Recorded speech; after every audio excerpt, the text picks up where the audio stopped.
Sekarang saya sedang recognizing Hyundai Getz. Mileage dah 100 lebih kilometer, 100 lebih ribu kilometer menggunakan produk dari Professor.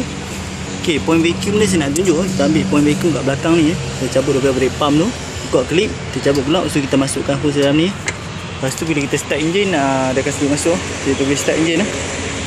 Ok, nampak hose tu agak besar, so kita tutup pakai crane nak bagi dia masuk flow tu cantik.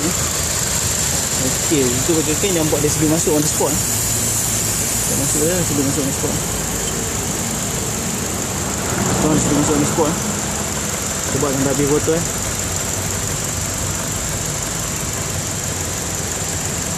Dah boleh masuk.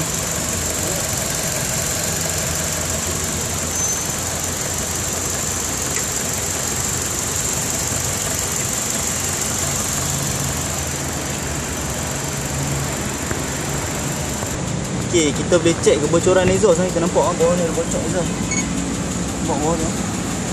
Exhaust saya proses pencucian boleh nampak lah.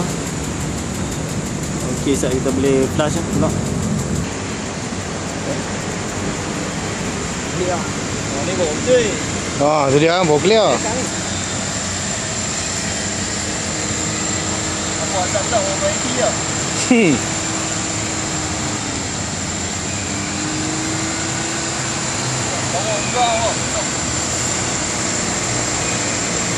Air bocor.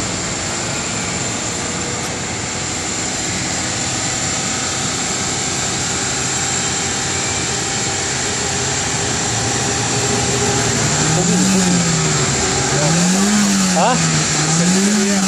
Bukan. Ada cuci sabun. Oh, cuci sabun. Ingat cuci sabun. Cuci dah keluar. Ya.